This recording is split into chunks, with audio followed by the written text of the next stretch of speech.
Bonjour à tous et bienvenue à cette dernière réunion de l'année en ligne en ce 26 décembre, le lendemain de Noël. J'espère que vous avez eu des bons moments en famille, avec vos amis en famille, malgré toutes les contraintes et toutes les récents changements au niveau de changements et consignes au niveau sanitaire. J'espère que vous avez passé un beau Noël avec les vôtres.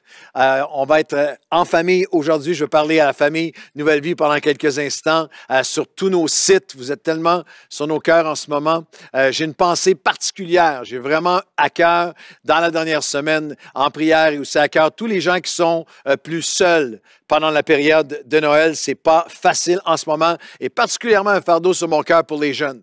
Pour nos jeunes et célibataires, les jeunes en appart, avec toutes les choses qui ont été tout récemment fermées, confinées, à nouveau, salles de spectacle, cinéma, les gyms. Alors, j'ai une pensée vraiment pour les jeunes et j'aimerais vous défier à être sensible et à être intentionnel, à appeler quelqu'un, contacter quelqu'un, texter quelqu'un, inviter quelqu'un à se joindre à vous. Chantal et moi, on le fait. On pense à des gens qui sont autour de nous, qui sont plus seuls. Je pense que c'est important qu'on ait cette intentionnalité et on pense à vous en ce moment. On prie pour vous en ce moment. Avez-vous visionné notre spectacle de Noël en ligne qui a été mis en ligne le 19 décembre? C'était tellement magnifique, extraordinaire, le fabuleux festin de Noël. Alors, si on a été inondé de textos, de courriels, de toutes sortes de gens qui ont été tellement touchés, qui ont été vraiment émerveillé. Alors, si vous ne l'avez pas vu, allez le voir, il est là pour vous. Allez le visionner, invitez des gens chez vous, visionnez ça en groupe. Et aussi, je mandate tous ceux qui voient ce message, partagez-le avec tellement. Déjà, on a des gens qui l'ont partagé et qui ont des gens de leur famille, des gens de leur entourage qui ont été touchés profondément. Message et musique de Noël. Et en ce 26 décembre, dernier dimanche, ensemble de l'année, je veux vous exprimer du fond du cœur à quel point je suis honoré et fier d'être votre pasteur, fier de vous, les gens de l'Église Nouvelle Vie, sur tous nos sites. Je veux remercier le Seigneur pour l'équipe pastorale, toutes les équipes de leadership de Nouvelle Vie. Je crois que c'est un dream team absolument extraordinaire. Je ne le dis pas avec flatterie, mais je crois vraiment que Dieu a rassemblé à Nouvelle Vie une équipe vraiment qui est précieuse, qui est passionnée, qui est engagée pour Dieu. Je veux que vous sachiez à quel point tous nos bénévoles sur chacun de nos sites, tous les bénévoles à Nouvelle Vie, à Longueuil, mais aussi à Nueva Vida, à La Prairie, à Châteauguay, à Drummondville, à Charlevoix, à Sept-Îles, tous les bénévoles qui servent si passionnément sur chacun de nos sites. Je vais vous rappeler aussi à quel point vous êtes précieux pour nous et nous sommes engagés envers vous. À quel point nous sommes engagés envers vous. On vous aime, on prie pour vous. Nous sommes engagés. Vous savez, une nouvelle vie, ça, c'est pas quelque chose que j'impose à d'autres. Il est possible et ça arrive régulièrement dans le royaume de Dieu pour des pasteurs de se sentir appelés à différents endroits, à différentes saisons de leur vie et c'est bien. Mais vous savez sans doute qu'en ce qui nous concerne, mon épouse Chantal et moi et un grand nombre de membres de l'équipe, Nouvelle Vie, c'est notre œuvre de vie.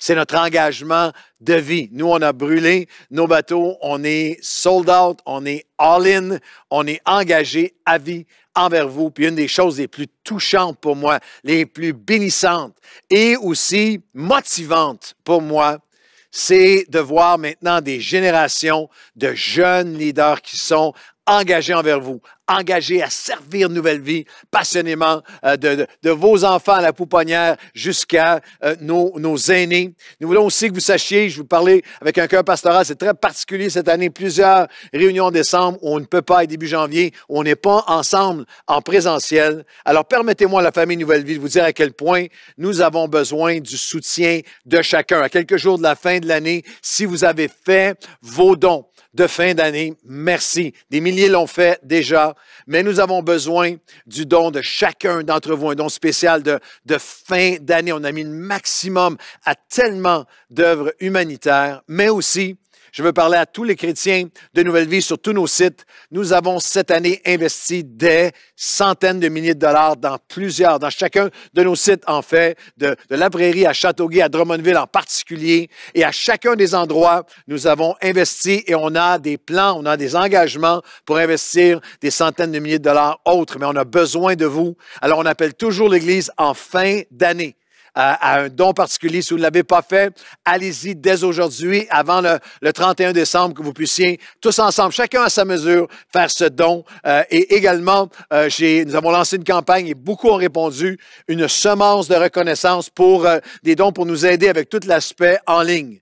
Vous savez, on a bâti un avion en vol avec Nouvelle Vie chez vous. On a créé tous ces services en ligne. Et lorsqu'on regarde à toutes les différentes situations de la pandémie en ce moment, je crois que en ligne va être très, très important. Ça va être vital qu'on soit présent pour vous dans cette année 2022. Et nous avons plusieurs équipements qui sont maintenant en fin de vie. On est en train de bâtir un studio, une régie. On a besoin de vous. Alors juste, si vous avez été à un moment dans l'année béni, reçu quelque chose de la part de Dieu, par les dimanches, par la prédication, par les cafés matinaux qui vont continuer pendant le mois de décembre, par Nouvelle Vie Worship. Merci, chacun à sa mesure, d'être généreux. À quel point nous avons besoin de vous et à quel point nous prions pour vous et désirons le meilleur de Dieu pour vous. Nous allons commencer l'année 2022 avec un 22 jours de jeûne et de prière. Mais en cette fin d'année, notre message aujourd'hui, la dernière partie du message, la table de Noël, une table en face de mes ennemis. Et nous allons lire ensemble un psaume très connu et très méconnu en même temps, connu mais mal compris, le psaume 23 sur notre thème de la table de Noël qui est une table d'après Noël. Parce que la table de Dieu, on en a besoin, puis on va en avoir besoin maintenant, le lendemain de Noël, mais aussi pour finir l'année et à chaque jour de l'année 2022. Alors on va regarder ensemble à notre souhait, notre prière pour vous, à la table de Dieu pour l'année 2022 et trouver dans ce psaume magnifique, ce psaume 23, qui lit comme suit. On le connaît bien, mais j'aimerais vous le lire. Laissez juste les paroles pénétrer votre cœur et il y a une clé que peut-être vous n'avez jamais vue dans le psaume 23. « L'Éternel est mon berger, je ne manquerai de rien. Il me fait reposer dans de verts pâturages. Il me dirige près des eaux paisibles. Il restaure mon âme. Il me conduit dans les sentiers de la justice à cause de son nom. Quand je marche dans la vallée de l'ombre de la mort, je ne crains aucun mal, car tu es avec moi. Ta houlette et ton bâton me rassurent. Et là, voici la table de Noël, la table d'après Noël, la table de Dieu, la table qu'il dresse en face de nos ennemis. Verset 5, « Tu dresses devant moi une table en face de mes adversaires ou de mes ennemis. Tu oins ma tête d'huile et ma coupe déborde. Oui, le bonheur et la grâce m'accompagneront tous les jours de ma vie et j'habiterai dans la maison de l'Éternel. J'habiterai dans la maison de l'Éternel à tous les jours de ma vie. Notre souhait, c'est plus qu'un souhait. C'est notre prière et c'est aussi la promesse de Dieu pour nous à sa table en 2022, dans le psaume 23. Voici ce que nous prions pour vous. Voici ce que Dieu a pour vous à sa table en 2022. Mon âme reposée, mon cœur rassuré, on vient de le lire, ma tête apaisée par son onction, le bonheur et la grâce qui m'accompagnent à tous les jours de 2022. Mon âme reposée, mon cœur rassuré, ma tête apaisée par son onction, le bonheur et la grâce qui m'accompagnent à tous les jours de 2022 et ma coupe qui déborde. Ma coupe qui déborde de paix, qui déborde de joie, de confiance, d'assurance. Une table, pas une table de parcimonie, une table d'abondance que Dieu a pour nous en 2022. Et la question, c'est, est-ce que c'est pas ce que nous voudrions tous? Mon âme reposée, mon cœur rassuré, ma tête apaisée par l'onction, le bonheur, la grâce, chaque jour de ma vie, ma coupe qui déborde. Est-ce que c'est pas ce que nous voudrions tous? C'est la meilleure nouvelle du lendemain de Noël. C'est qu'à la table de Dieu, voici ce que Dieu vous offre. Mais ce qui est important de saisir, c'est que c'est une table en face de nos ennemis.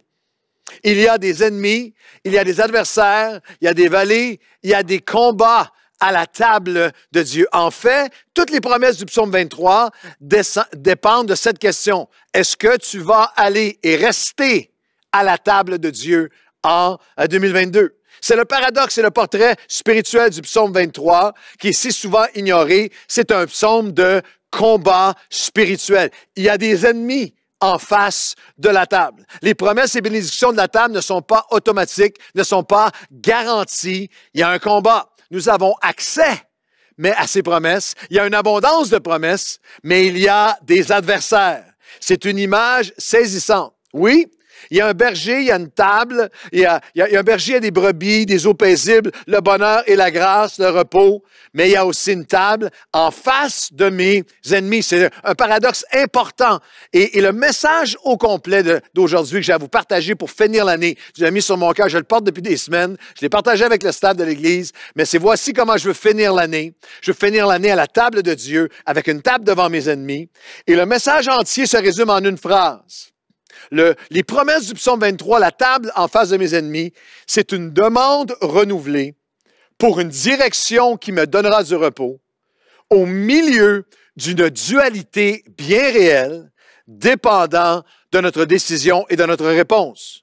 C'est une demande renouvelée pour une direction qui me donnera du repos au milieu d'une dualité bien réelle et dépendant de notre décision et de notre réponse. La table de Dieu pour toi, en 2020, dans 2022 qui s'ouvre devant nous, c'est premièrement une demande qui doit être renouvelée par chacun d'entre nous. David a dit, l'Éternel est mon berger, je ne manquerai de rien. Le psaume 23 est écrit par un berger, par David qui connaissait l'étendue et la réalité de la relation berger et brebis et à quel point les brebis dépendent du berger. C'est pourquoi il renouvelle sa demande. Il dit littéralement, sois mon berger. L'Éternel est mon berger. Et c'est avec ça on doit terminer cette année et entrer dans la nouvelle, avec une demande renouvelée. Un berger donnait sa vie pour les brebis. David l'avait vécu lui-même, il était berger. Et j'aimerais que vous compreniez que quand Dieu nous compare dans toute la Bible, cette image est là dans toute la Bible, qu'il est le berger, même Jésus a dit, je suis le berger, les brebis connaissent ma voix. Lorsque Dieu nous compare à des brebis, dans le langage biblique, il ne nous fait pas un énorme compliment. Ce n'est pas une insulte, mais c'est un lucide rappel d'à quel point nous avons besoin en tant que brebis de lui comme de berger et de dire à chaque jour, sois mon berger. L'Éternel est mon berger. Parce que les brebis, la majorité d'entre nous n'avait pas une grande connaissance des brebis. Mais les brebis, une brebis était un animal qui, les brebis ne voient pas bien. Et vous allez voir si vous reconnaissez pas, si on ne se reconnaît pas. Les brebis ne voient pas bien, ne voyaient pas loin. Ils ne sont pas toujours solides sur leurs pattes. Le poids de ce qu'ils accumulent est souvent trop lourd pour elles. Ils ne prennent pas les meilleures décisions. Ils sont sensibles à des parasites. Les brebis étaient sensibles à des parasites dans leurs yeux et leurs oreilles, qui fait qu'ils ne voyaient plus, n'entendaient plus bien. Ils sont sensibles à des parasites dans leurs yeux et leurs oreilles. Elles ont tendance à être impulsives. Les brebis étaient querelleuses, à s'éloigner du berger, du troupeau, de la sécurité du chemin tracé par le berger. Elles tombent souvent dans des pièges, des ravins où elles ne peuvent s'en sortir par elles-mêmes.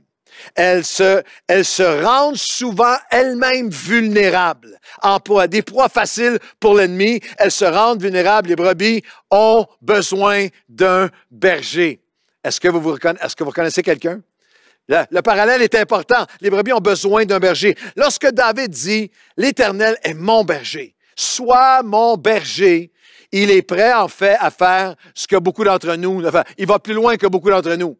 Il reconnaît, en fait, « J'ai besoin de Dieu. J'ai besoin de lui à chaque jour. » Et tu ne peux pas imaginer ce qui arriverait dans ta vie si pas seulement une mémorisation d'un psaume, mais si à chaque jour tu avais ce sens profond dans cette prochaine année. Seigneur, sois mon berger aujourd'hui. J'ai besoin d'un berger pour me conduire, me protéger, me nourrir et guérir mon âme. Dieu est là aujourd'hui. Il dit, vas-tu me laisser être ton berger? Je vais avoir une relation, psaume 23, avec toi, où il me donne direction, me protège, me ramène. Ta houlette et ton bâton me rassurent. La brebis réagissait toujours selon ses impulsions, ses besoins immédiats, ses désirs et offres du moment. Elle vivait toujours dans le tout de suite, dans la soif du tout de suite, la fin du tout de suite, sans voir plus loin, sans un sens de ce que je fais maintenant. C'est pour ça que le berger a besoin toujours d'être là avec le bâton et la houlette. Il y a une image, j'ai lu beaucoup sur la relation berger-brebis pour la préparation de ce message. Puis il y avait une image, par exemple, il y a un homme qui a écrit un livre qui est un berger pendant 30 ans de sa vie en Israël et qui a écrit moderne et qui a écrit un livre avec toutes sortes d'images sur le psaume 23. Il raconte, par exemple, cette scène très, très commune de la brebis qui a soif et qui voit une rivière d'eau rapide et qui, sans aucune pensée aux conséquences, se met la tête. Il dit, j'ai vécu ça tellement de fois, se met la tête pour boire, assouvir son besoin du moment. Mais le poids qu'elle a accumulé, la laine qu'elle accumulait, le poids qu'elle a accumulé fait en sorte que lorsqu'elle se met la tête dans l'eau, elle est emportée par la rivière. Et il faut que le berger aille avec sa houlette, qui est le bâton crochu, qui a la houlette pour la ramener et dire, laisse-moi te conduire vers des eaux paisibles. La question, c'est, es-tu prêt à dire, sois mon berger aujourd'hui pour cette prochaine année? Si Claude est son propre berger, en 2022, je manquerai de tout. Si tu es ton seul berger si c'est toi qui décides de tout, tu manqueras de tout. Mais si l'Éternel est mon berger, je ne manquerai de rien. Si plaire aux autres est ce qui me conduit, je vais manquer de tout. Si ma carrière seulement est ce qui me dirige, si le succès matériel est seulement ce qui me conduit, si la colère, l'offense, la frustration ou la division COVID ambiante est ce qui m'anime, me mue et me conduit en 2022, je manquerai de tout. La question, c'est Dieu a-t-il réellement été ton berger en 2021? C'est un bon moment à la fin d'année pour s'arrêter un instant et dire, est-ce que Dieu vraiment a été mon berger? Est-ce que je suis resté proche de sa table, de sa maison? Parce qu'écoute-moi, il y a beaucoup d'adversaires devant nous. En cette fin 2021, beaucoup d'ennemis devant nous. Mais si nous crions, l'Éternel est mon berger, alors nous ne manquerons de rien. Personnellement, mais comme pasteur de Nouvelle Vie en cette fin d'année, je veux quand même donner ce témoignage à Dieu. À travers ces 2 années de pandémie, il a été notre berger et nous n'avons manqué de rien. Vous savez comment Dieu nous prépare, comment il conduit, comment il est extraordinaire lorsque tu cries à chaque jour. Et je ne me souviens pas d'une période dans ma vie, comme dans les derniers 2 ans, où j'ai crié à chaque jour à Dieu, « Sois mon berger. J'ai besoin de toi pour nous conduire, pour me nourrir, pour me guider, pour me protéger, pour nous diriger. Je ne manquerai de rien. » Et au début, je relisais certaines choses récemment. J'ai lu un journal de jeûne et prière que j'avais janvier-février 2020, à quelques semaines de la pandémie, alors qu'on était en jeûne et en prière. J'avais été frappé par un texte de la parole de Dieu, ou 2 textes dans le Nouveau Testament, dans l'Épître aux Corinthiens. Il dira, j'avais enseigné ça même à tous nos leaders dans le temps de dévotion, le temps de ressourcement spirituel au début d'année, alors que il y avait ce texte que il y a une grande porte qui est ouverte devant nous, mais les adversaires vont être nombreux. L'adversité va être grande. Et l'autre passage qui m'avait frappé, c'est dans Romains chapitre 1. J'ai écrit ça dans mon journal de prière. Je l'ai enseigné aux leaders quelques semaines et mois avant la pandémie, le ressourcement spirituel de début d'année, de février, avant le début de la pandémie. Et c'était Romains chapitre 1, où l'apôtre Paul dit, j'ai formé beaucoup de projets, mais j'ai été empêché de... Et j'avais vraiment écrit dans mon journal, il y a une grande porte, mais beaucoup d'adversité. Nous serons empêchés, mais Dieu va nous donner un impact sans précédent. Et dans le même texte où il dit, j'avais formé les projets, Romains 1, verset 13, j'avais formé les projets 2, mais j'ai été empêché. Il y avait ce texte qui a résonné dans mon cœur, je l'avais partagé avec tous les leaders. Je rends d'abord grâce à mon Dieu par Jésus-Christ au sujet de vous tous, de ce que votre foi est renommée dans le monde entier. Je ne savais pas pourquoi ou comment, alors qu'on va être empêché, Dieu va ouvrir une porte, mais c'est ce qui a pris place en 2020, en 2021, alors qu'on vient de dépasser le 100 000 abonnés à notre chaîne YouTube. Dieu s'est occupé de nous. Lorsque nous avons dit, tu es mon berger, nous n'avons manqué de rien. Et nous demandons, tant aussi longtemps que nous allons dire, Seigneur, sois mon berger, une demande renouvelée, nous allons pouvoir marcher avec toute sa provision, sa direction et sa protection. C'est une demande renouvelée, sois mon berger, pour une direction, c'est sa direction qui va me donner du repos. Le verset 2 et 3 du psaume 23, il me fait reposer, les verts pâturages, il me dirige vers les eaux paisibles, il restaure mon âme, il me conduit dans des sentiers de justice. À ce moment-là de sa vie, on va lire le contexte dans un instant, mais David avait une horde d'ennemis pour lui voler son repos, d'adversaires, pour le pousser à tomber dans des eaux agitées et dangereuses, pour abîmer et tourmenter son âme, pour le tenter et l'entraîner dans des sentiers d'injustice, des sentiers loin de Dieu, des sentiers de péché, des sentiers où il s'éloigne des plans de Dieu. Et il écrit, le psaume 23, il dit, il y a une table devant mes adversaires, et c'est seulement à cette table, alors que je demande, une demande renouvelée, sois mon berger, mais c'est là à la table qu'il va me donner une direction, qui va me donner du repos. Il me fait reposer. Comme nous, en cette fin d'année 2021, plusieurs ennemis qui attaquent, des troubles que je n'avais pas anticipés, des délais dans toutes les choses que j'avais planifiées, des défaites, des déchirements, des distancements, des divisions, des vagues en moi. Les plus patients d'entre nous, des vagues de colère, des vagues de frustration, des vagues de combien de temps est-ce que ça va durer, l'incertitude qui nous use, des blocages dans mes plans, ce que j'avais préparé pour 2021, des diagnostics de défaite devant nous, de l'économie, de toutes sortes de choses. Dans chaque sorte d'aspect de nos vies, il y a vraiment des adversaires devant nous et c'est seulement à la table qu'il restaure mon âme. À la table de sa présence, à la table de ses promesses, à la table de sa parole. Il faut que tu sois à la table de Dieu, en face de tes ennemis en 2022. C'est là que d'avoir cette humilité, de dire mon âme a été abîmée, déçue, trahie, rejetée, certains d'entre vous, souffrant de l'isolement, de la solitude. Mon âme a été attaquée pendant 2021. Mais au milieu de tout ce champ de bataille, le roi de l'univers, l'alpha et l'oméga, le roi de toutes choses, m'invite, le créateur de toutes choses, m'invite à sa table. Et à sa table, je trouve la paix. À sa table, il me fait reposer. À sa table, il restaure mon âme. À sa table, il me conduit. Réalisez-vous que nous n'avons pas, comme êtres humains, nous ne sommes pas prédisposés à nous laisser conduire. Nous n'aimons pas nous faire dire quoi faire. On n'aime pas être conduit. On n'aime pas être dirigé. Nous ne sommes pas prédisposés à demander de l'aide ou à nous laisser conduire. Notre nature et notre culture héroïsent et idéalisent l'indépendance. Mais l'homme et la femme de Dieu disent, je ne peux pas traverser 2022 sans être à sa table. C'est à sa table qu'il va me conduire. Il me fait reposer. C'est contre nature. Je dois m'arrêter à la table et c'est là qu'il va me faire reposer. Pourquoi est-ce que c'est si important?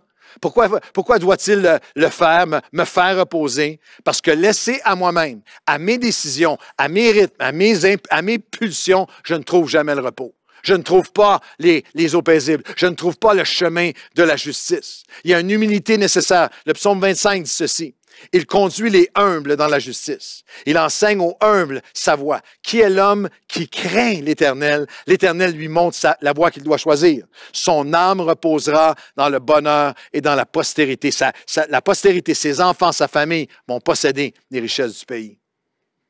Si je suis prêt à avoir cette humilité, c'est les humbles qui vont se laisser enseigner par Dieu, conduire dans des chemins de repos. Si c'est toi qui décides de tout, tu vas t'épuiser, tu vas tout casser, tu vas faire du mal aux gens autour de toi que tu aimes le plus, ton entourage. L'humilité de reconnaître que sans lui, je ne sais pas m'arrêter par moi-même. Sans lui, je ne sais pas trouver les bons chemins. Sans lui, sans la table qui m'arrête et m'apaise et me redirige et me conduit, je vais aller à un rythme où je vais me faire du mal et à ceux autour de moi. Je ne trouve pas le repos. Heureux l'homme, la femme qui craint l'Éternel, qui a une révérence, un respect pour la direction de Dieu. Et je dirais de cette façon, nous avons besoin d'être habités d'une crainte de ne pas être dirigé par Dieu. Je me crains moi-même si ce n'est pas Dieu qui me conduit. Je crains mon propre cœur, mes propres émotions en cette fin d'année, début d'année. Je crains mes propres pulsions, mes propres impatiences, mes propres colères, mes propres désirs de prendre les choses en main. Je crains une vie sans la direction de Dieu. Mais si j'ai cette humilité, Dieu dit non seulement ma table va te donner un accès au repos et à la paix et à la direction, une abondance, mais c'est littéralement une table d'accès et d'abondance et c'est une table d'amitié. Wow! Le psaume 25 dit « L'amitié de l'Éternel est pour ceux qui le craignent, et son alliance leur donne instruction. Je tourne constamment les yeux vers l'Éternel, car il fera sortir mes pieds du filet. » Question. Qui a besoin de restauration et de repos en cette fin d'année 2021 alors qu'on entre dans 2022? 100% d'entre nous, chacun d'entre vous et moi, dans une sphère de notre vie ou d'une autre, avons besoin que quelque chose soit restauré. Une joie qui doit être restaurée, une confiance, un calme, un repos, une paix, un courage restauré. Qui n'a pas besoin de trouver un repos pour notre âme? Ne manque pas ceci, le désir de Dieu à sa table pour toi, devant tes ennemis. Les ennemis sont réels. Mais le désir de Dieu, ce n'est pas seulement que dans ton désespoir, tu crées à lui, il te sort du trou, mais tu retournes toujours dans les mêmes patterns. C'est un désir de l'amitié de Dieu envers nous, c'est que son alliance nous donne instruction et j'apprends à tourner constamment mes regards vers lui. C'est ce qu'on vient de lire. Je tourne constamment les yeux vers l'Éternel et il fera sortir mes pieds du filet. Il y a des gens que je connais depuis des années, que j'aime depuis des années, qui regardent juste à Dieu lorsqu'ils sont dans le trouble creux, comme la brebis dans le ravin, et par amour, il les sort et il les retourne. Dieu veut nous amener plus loin que ça en 2000. Il veut faire plus que ça pour toi en 2022. Ne manque pas ceci. Son alliance te donne une instruction où tu ne seras pas seulement guéri, mais à sa table. Non seulement guéri, mais grandir et apprendre à être guidé. Appeler constamment à lui chaque jour de 2022 pour qu'il me guide et que mes pieds sortent du filet. Pas seulement être consolé, mais changer, corriger les choses dans nos vies, croître dans la crainte de Dieu et dans la confiance en Dieu. Pas seulement être béni et en paix de manière sporadique, mais apprendre à bâtir et à protéger ma vie, ma famille, mon entourage. Ta houlette et ton bâton me rassurent. La houlette était pour la direction. Viens maintenant comme ça. Viens ici. Je te ramène dans le chemin de la paix. Et le bâton, c'était littéralement la protection. David avait défendu la brebis contre l'ours, contre le lion. La protection de Dieu. Alors la question, c'est, vas-tu avoir l'humilité de dire cette année, j'ai besoin de le laisser me conduire. Sois mon berger. Réalises-tu que ton âme et ta famille en dépendent? Entends-tu le Dieu de l'univers t'inviter à sa table? Es-tu prêt à tourner les yeux vers lui pour 2022 à chaque jour? Le laisser t'apprendre à te sortir les pieds du filet. Réalises-tu que le combat est bien réel? Ce n'est pas juste les verts pâturages et les eaux paisibles, c'est une table à laquelle il t'appelle, ou le seul endroit où tu vas avoir victoire sur l'adversaire. Est-ce que tu discernes la dualité à la table de Dieu? Une demande renouvelée pour une direction qui me donne du repos au milieu d'une dualité bien réelle. Versets 4 et 5. Quand je marche dans la vallée de l'ombre de la mort, je ne crains aucun mal car tu es avec moi. La houlette et ton bâton me rassurent. Tu dresses devant moi une table en face de mes ennemis, mes adversaires. Et là, tu oins d'huile ma tête et ma coupe déborde. Le psaume 23 est peut-être le psaume le plus mal compris de toute la Bible. On y voit seulement pour certains une espèce d'image bucolique d'un berger, une espèce d'image de carte de souhait de Noël avec un berger, un Jésus, avec une brebis toute blanche, toute belle sur ses épaules.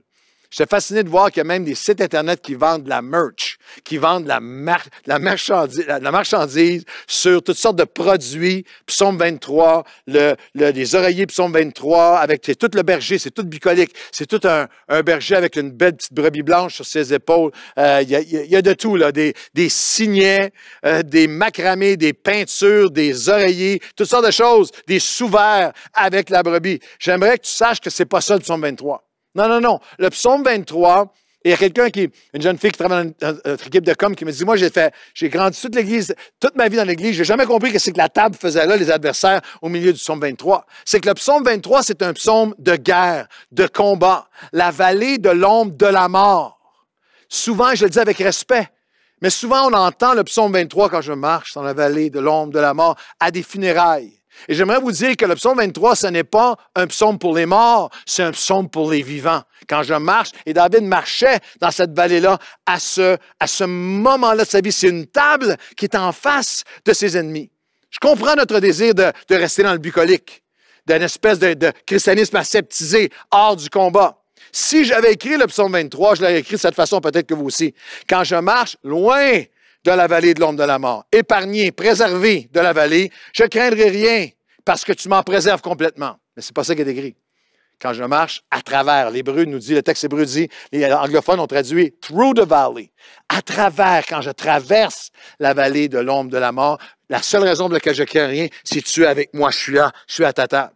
Si j'avais écrit le psaume 23, j'aurais voulu l'écrire en disant, tu dresses devant moi une table en ta présence. Pas d'ennemis, juste nous et Dieu en sa présence. Beaucoup de chrétiens vivent ainsi. Pas en présence de mes ennemis. Et une espèce de table loin où je regarde de loin un combat qui ne me concerne pas. Un peu comme dans une aréna de hockey maintenant, où tu peux regarder à travers une vitre le combat, le match qui prend place là, mais nous, on est de l'autre côté de la vitre et on mange protégé de tout.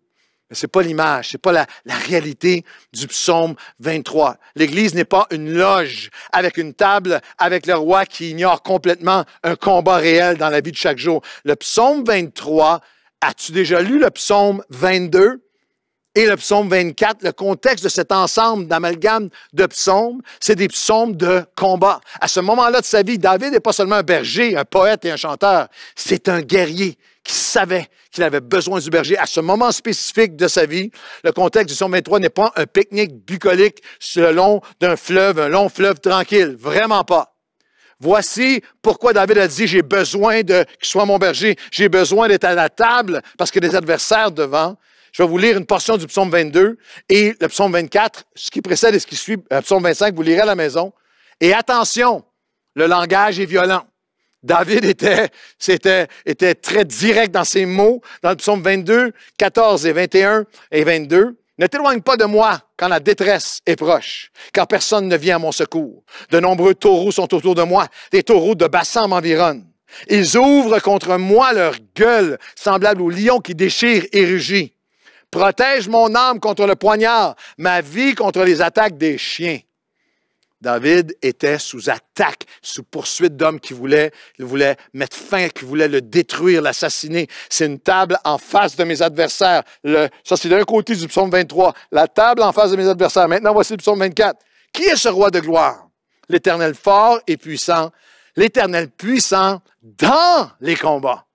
Mon Dieu, que mes ennemis ne se réjouissent pas de m'avoir détruit. L'angoisse de mon cœur augmente, car mes ennemis sont nombreux et de quelle haine violente ils me poursuivent. Je vais être direct avec toi. S'il faut te réveiller en cette fin d'année, tu as un ennemi toi aussi. J'ai un ennemi, moi aussi, qui haït tout ce qui est de Dieu en moi, qui veut venir étouffer, avorter les plans de Dieu, la volonté de Dieu dans ma vie. Un ennemi animé d'une haine violente contre chacun de nous, contre ton couple, ton mariage, ta vie, ton appel, ta destinée.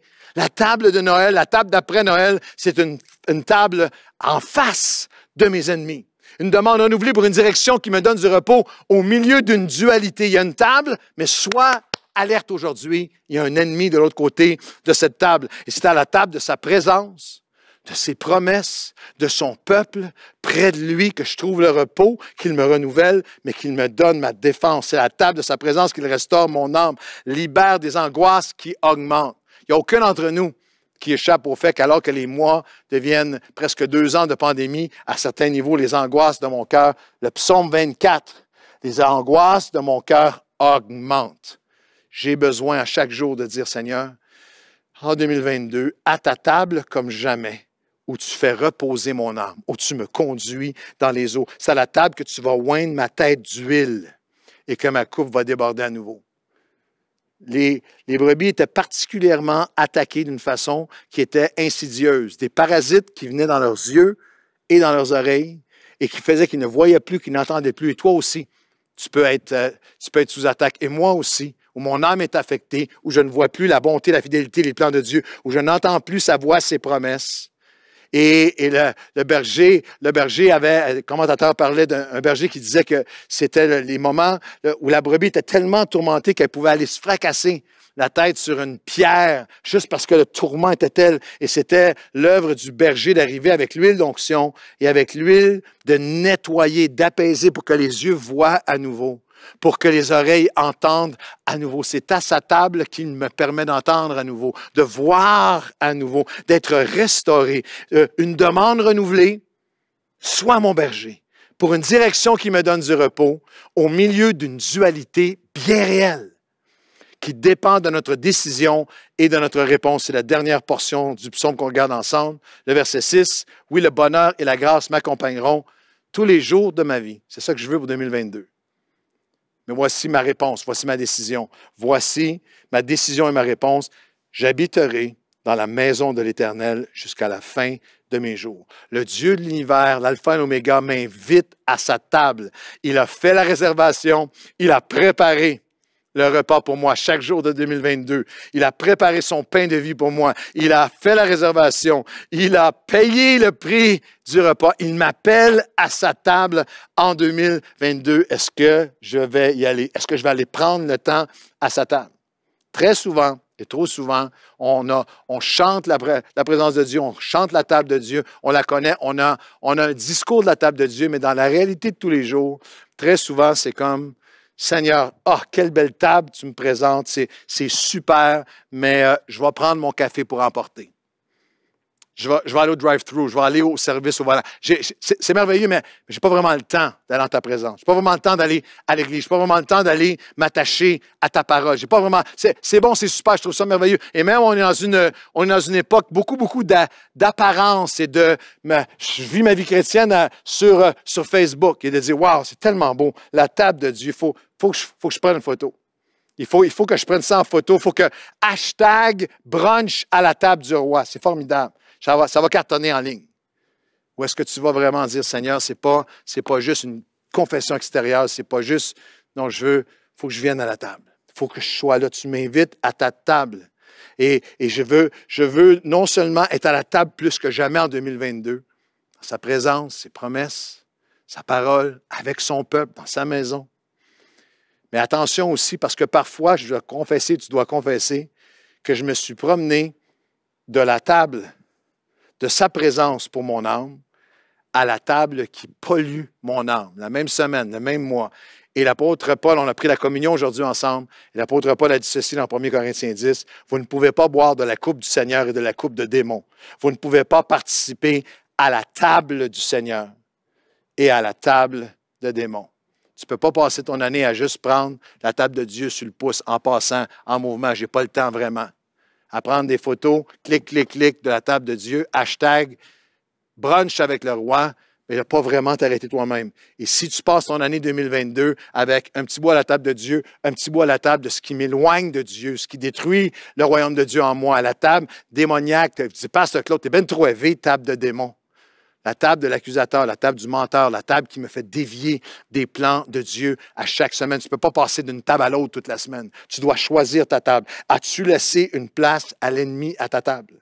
As-tu besoin de reprendre autorité sur ta table? As-tu laissé le menteur et le tueur de l'appel de Dieu dans ta vie à ta table? As-tu réalisé que quand tu négliges ou délaisses ta place à la table de Dieu, en fait, tu donnes la place à l'ennemi? As-tu besoin de faire un clean-up des différentes voix qui viennent parler à ta table? Le psaume 26, il dira, tout de suite après le psaume 23, il continue sur comment cette table est importante. « Rends-moi justice éternelle, car je marche dans l'intégrité, je me confie en toi, je ne chancelle pas. Je ne m'assieds pas à la table avec les hommes faux. Je ne vais pas avec les gens dissimulés, hypocrites. Je hais l'assemblée, la table de ceux qui font le mal. Je ne m'assieds pas avec les méchants.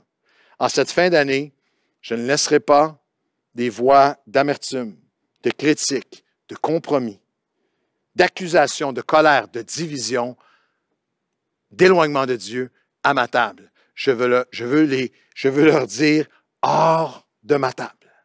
Tu dresses devant moi une table en face de mes ennemis. Cette année, je veux focaliser comme jamais sur le Seigneur qui est à la table. Je veux boire ses paroles, je veux être dans sa présence, je veux être avec lui. Je ne laisserai pas mes cicatrices, mes blessures me définir. Mais lorsque l'ennemi vient et essaie de me dire que mes blessures et mes cicatrices vont me définir, je veux lui dire, j'ai mes yeux fixés sur les mains de celui qui m'offre le pain à la table, sur ses blessures à lui, sur ses meurtrissures à lui. Et c'est lui qui va définir ma prochaine année. Seigneur, c'est toi qui vas définir. Je lave mes mains, dernier psaume 26, je lave mes mains dans l'innocence et je vais autour de ta table, de ton autel, pour éclater en action de grâce et raconter toutes tes merveilles. Éternel, j'aime rester dans ta maison, dans le lieu où ta gloire habite. Je bénirai l'Éternel dans l'assemblée de ton peuple. On va prier ensemble aujourd'hui. Tu ne peux pas imaginer tout ce qui dépend de ta décision aujourd'hui. La table de Dieu est ouverte à toi en face de tes adversaires en cette fin d'année. Mais est-ce que tu peux avec moi arriver et dire, Seigneur, aujourd'hui, je renouvelle ma décision, ma demande. Seigneur, sois mon berger. Peut-être que je ne t'ai pas laissé assez être mon berger en cette dernière année 2021. Dans cette prochaine année, sois mon berger. L'Éternel est mon berger. Et alors, je ne manquerai de rien. Éternel, je veux aller vers toi, que tu viennes je renouvelle ma demande de tout mon cœur. Sois mon berger. Seigneur, fais-moi reposer. Viens restaurer mon âme. Est-ce qu'on peut avoir l'humilité? Les humbles viennent et disent, dirige mes pas. Est-ce qu'on peut avoir l'humilité de dire ensemble, Seigneur, aujourd'hui, mon âme a été abîmée pendant cette dernière année, mais je viens te demander, Seigneur, viens restaurer mon âme. Je marche à certains égards à chaque jour de 2021, 2022. Il y a une vallée de l'ombre de la mort, mais je ne craindrai rien. Parce que c'est toi qui vas me conduire. C'est toi qui vas me protéger. Je veux rester à ta table. Le psaume 26 dit, « J'aime le séjour de ta maison. J'aime rester dans ta maison, au lieu où ta gloire habite. » Vas-tu te retrouver à la table de Dieu comme jamais en 2022? Vas-tu revenir à la maison de Dieu, à la table de Dieu? Veux-tu, avec moi, te joindre à moi pour rester à la table du Seigneur, en face de nos ennemis? Et alors, nous ne craindrons rien. Alors nous serons restaurés. Alors nos yeux seront toujours éclairés. Alors nous entendrons ses promesses. Alors nous serons gardés, protégés dans le repos. Alors l'Éternel sera notre berger. Nous ne manquerons de rien parce que nous serons assis à la table, Seigneur, alors que l'équipe d'adoration va venir chanter « Je veux rester ». Cette composition née en ta présence pendant cette année. Seigneur Dieu, que ce soit le cri, le chant de notre cœur, nous, on veut terminer les dernières heures de ce dernier jour et les dernières heures de cette année 2021 en disant « Je veux rester.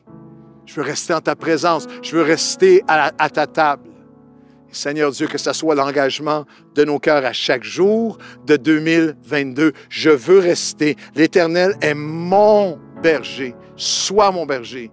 Je ne manquerai de rien. Je resterai à la table. Je veux rester à la table en face de mes ennemis. Au nom de Jésus, Amen. Au nom de toute l'équipe Nouvelle Vie, je vous souhaite une extraordinaire fin d'année, une belle fin d'année à sa table. Puis je vous donne rendez-vous. On va commencer l'année 2022 ensemble à la table de Dieu. Nous allons bâtir ensemble, grandir ensemble, traverser et plus que traverser, conquérir pendant cette prochaine année, ensemble à la table de Dieu qu'il dresse devant nos adversaires. On vous aime de tous nos cœurs.